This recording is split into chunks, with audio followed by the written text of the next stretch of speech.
ekene m unu daalụnụ Chineke emego ihe ọma nyameli gaba ụmụnne the change begins now. Everything started now. Everything will begin now. Everything will start now. Onye ndidi na Elias ugbo ọkwa ngwala unu agwa hey ifugon fa kwagolu sonak ike kwanye na nsị Hausa onwe ndị ọ ga-abụrụ ịnọkọta nnọọ ịchọ ka foreign abịachiva gị fama nkwekwe ọ dabali ya nnọọ na amara ama fa oke adịghị ihe onye nwe anya kedu onye ọ ya abụrụ apụtasị ka foreign abịachiva gị ha nya ọkwa onye mbịambịa mgbe niile o tinye aka immigration ọ na-alụ immigration aka ọkwa onye mbịambịa ifugie. So the former president onye India na-achị mba UK mana mgbe niile ọ na-alụ immigration aka ka taiti anya ka edujefe Uganda ka edujefe Rwanda nke gha ọ bụ ka ibizielu ka mmadụ ghara ibi ka ịlụchie nsi ụzọ ka ndị ọzọ gbagharị azụ unu afụgonu ka UK election si wee gaa ụnyaahụ onwekwa onye na-akwa aka onwere ndị tọs onwere ndị na-agba egbe ịpụta ọ na-aga free ọkwa mgbala unu jekwa votu ifuru na omego nya bụ chi ga-efozi ihe niile ga na-agazi ọfụma ndị na-esi ịkpa ma ndị na-esi desert ma ndị na-esi mmiri unu si debezie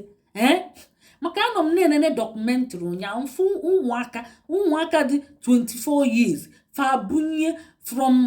na be anyị ana dọkụmentị fesie gaba Chad ịmara gaba Chad fasi ana Igbo fa agaba ugwu Hausa fasi ugwu Hausa fa agaba Chad fa agaba Algeria fa agaba Libya fesie na-agaghalị na-achọ ka fasi ga-eme ifu falu ebe ahụ fe ebido lụba ọlụ mesin nya ụgbọ ọlụ fa na-echi jọbụ nya ịmara na ụmụ jọbụ hard work fa sevlide ego ihe a na-akwụ ndị ụgbọ na cross fa bụ $1,500 ka fa na-achịli chinye ndị Arab wee paaki afa kasadin wee paaki chafa menuman wee bulu fa na-ehed to Italy maọbụ Spain fa na-aga ọkwa fa na-ekpe ekpele ma ndị Arab ma ndị Afghanistan ma ndị ihe niile ya bụ fanwa bụ ndị Igbo nọ n'ebe ahụ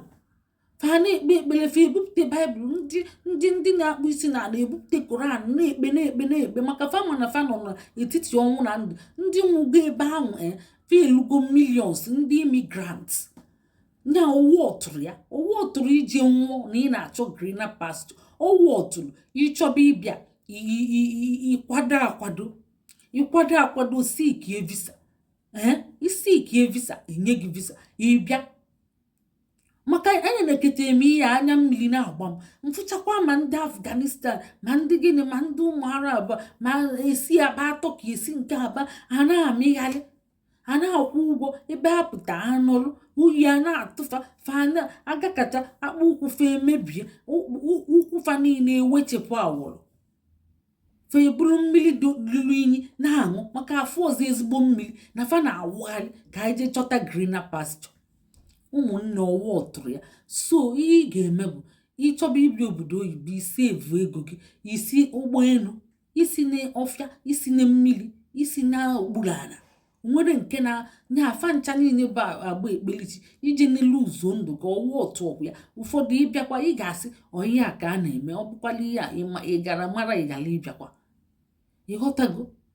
So enwere many pathways eji abịa isi gị nke isi nka isiri nka isi nka o nwekwara ofu nwoke be anyị bịa dịka ọkpasikwa eme iwe ụnyaahụ ya bụ o nwetache nnọọ ma requirement eji abịa ana nsizi anya ka ezi ka aga n'iru ka eje zukọzie onye ga-enyere gị aka o si na onwe ikwu ego o ji kọpụsị si afọ ọ bụrụ m bụ employer ọ bụkwa mbụ dice onwekwe nke mbụ n'ụlọ nna alụrụ gị mmadụ aka na mma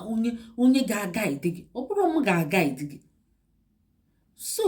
ihe save ego ihe niile ego dị involve. Ọ bụrụ na ijiri ego, ọ bụrụ ọnụ nwanne gị ka o si gị emebeli gị ụfọdụ asị abịa ka akwụba fa anara achọ ịnụ